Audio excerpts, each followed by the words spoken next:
Welcome everybody to the Battlefield 2042 beta review. We're going to be going over the good and the bad and answering the ultimate question: is this game better than Battlefield 4? Battlefield 4 has the crown and it hasn't been dethroned in a few games now. Battlefield 1 didn't do it, Battlefield Hardline didn't do it, Battlefield 5 didn't do it. 3 games since Battlefield 4 were not able to do it. DICE is trying it again now with 2042. We're going to go over the good and the bad. As you can see here, sometimes you hop in and you can't even play the game. There's a lot of glitches, but we're going to save that for the bad section later on. First, let's talk about the good. Once I get in there and I'm able to play the game, there's a lot of vehicle variety. You got to love that. That was something that Battlefield 4 had, and then we lost it after Battlefield 4. This game's got helicopters, jets, it's got transport vehicles, it's got the tanks, and pretty good variety at that too, of all those different things. As you can see there's a little one of those graphical glitches. I mean, the thing was flashing. It's a good thing I don't have epileptic seizures, or I would have been suing DICE or EA or whatever for causing me to have a seizure, all this flashing going on. So be careful out there if you guys are epileptic.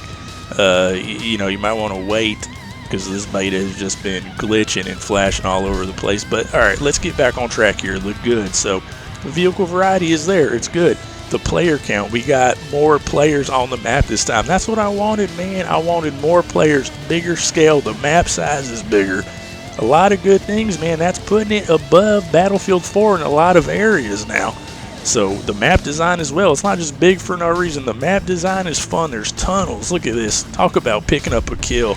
Picked up a kill right in the back of my pickup truck with that roadkill there. So as you can see, the chaos of Battlefield 4 is back, baby. You got all kinds of different things going on all at once, and it's just so much fun, man. It's fun to watch, it's fun to play as well. It doesn't need some fine-tuning, sure, but like I said, the map size is there. The map design is fun. Look at the terrain damage. I don't know if you guys noticed it yet, but all those little holes in the road are caused by actual vehicles, usually helicopters or tanks, blasting holes all over the terrain. And speaking of vehicles, you can call vehicles in now. You can drop them wherever you want, not whenever you want. You know, there's like a cooldown and stuff like that. You got to wait sometimes, but you can call vehicles in, because these maps are so big that you're going to need transportation from point A to point B. Now, I'm saying these maps are bigger, but I would like to see them go even larger than this map here. Hopefully they will. I'm hearing the word on the street is some of these maps are even bigger than this one. Hopefully, I wouldn't want to see it any smaller than this orbital map here. This is the only map we have in the beta, but I think it could be a lot bigger. Look at me racking up these kills here. This is a strategy I tried to employ in Halo as well. You take these transport vehicles and set them up there with that secondary gunner. You can do it all by yourself. Just drive them and then pop up. As you can see, there's a little glitches. Okay, it needs a little fine tuning here. Some of the spawn points are jacked up, as you're about to see right here. The spawns are just popping up here, and I'm just trapping the heck out of them, racking up the kills, trying to clear the objective for my teammates to roll in, trying to defend the flag, play the effing objective is what I'm trying to do. So anyway, the vehicle airdrops are cool. This is one of the vehicles you can call in, as well as the tanks and a little dude named, I'm calling him Scooter. I think they call him Ranger. He's a little robot dog you can call in. That's cool as well. That leads me to the next good thing on the list is the gadgets are fun. You got grapple hooks. You got, like I said, the little robot dog. You got fixed gun turret that you can place down. All kinds of fun little stuff like that. And I think that's a good addition. These are all good things. A lot of things that Battlefield 4 didn't have. So I'm just going to come out and say it right now. Guys, this game I would choose to play this over Battlefield 4. I haven't said that about a Battlefield game in a long time. So DICE, congratulations. You guys did it.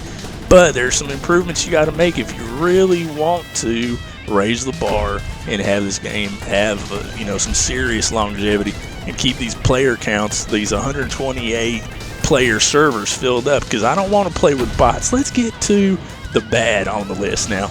It's very glitchy. You could see it was flashing. The sky was flashing. My turret was getting all messed up. There's a lot of little things. I think those are going to be ironed out pretty easy, though, pretty quick once this thing launches, hopefully. And but one bigger thing is the scaled back building destruction. You heard me earlier talking about the terrain.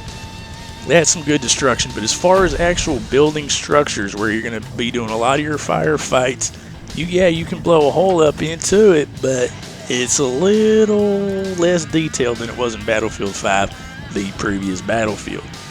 I had a feeling this was going to happen, and I called it as soon as I saw the trailer because they weren't really showing or trying to advertise that this game was going to have a lot of destruction, and it really doesn't, man.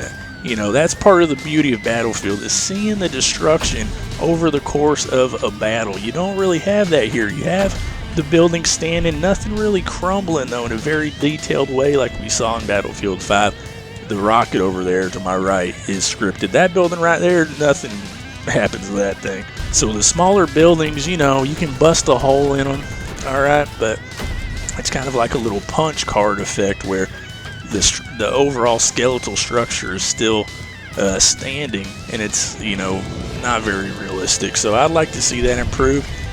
I know a lot of people are going to make the argument that, well, you can't just have everything crumble down because then there's going to be no objective to capture, no, you know, interior for the infantry and stuff like that. That's fine. Keep some of the bigger buildings not, you know, able to be completely reduced to rubble, but then have some other smaller buildings around it that can be completely demolished, so you can really see the destruction of war and what the players have contributed to the battlefield. And that really makes each playthrough seem different. If the battlefield is constantly evolving in a very natural, realistic way, that's very effective, and I think you guys need to really focus more on that. Add more structural destruction to buildings and everything like that.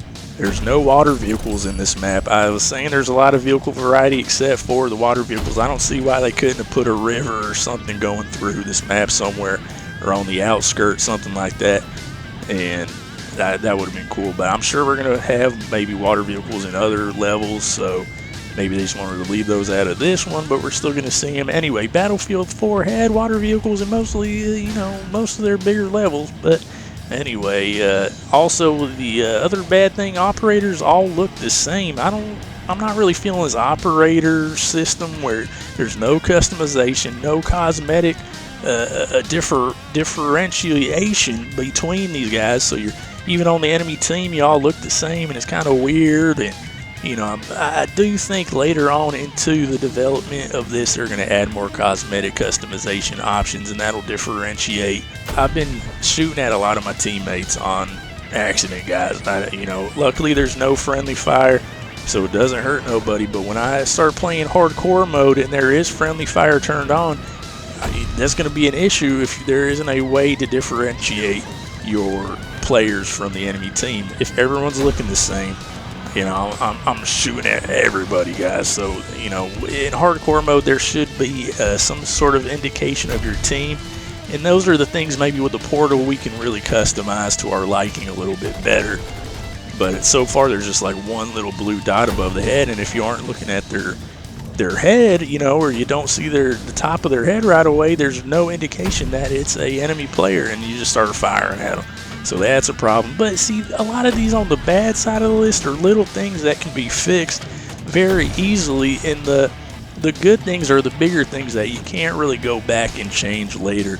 These are the more crucial things, like having the vehicle variety, the chaos, the fun factor, the map design, the map size. So I do think that this will dethrone Battlefield 4 as my favorite Battlefield. It's quite possible, you know, because the biggest minus or bad issue I have with this game is the lack of structural destruction. I hate to see a game go backward in any aspect of it, whether that be, you know, big, large, whatever. We should always be moving it all forward.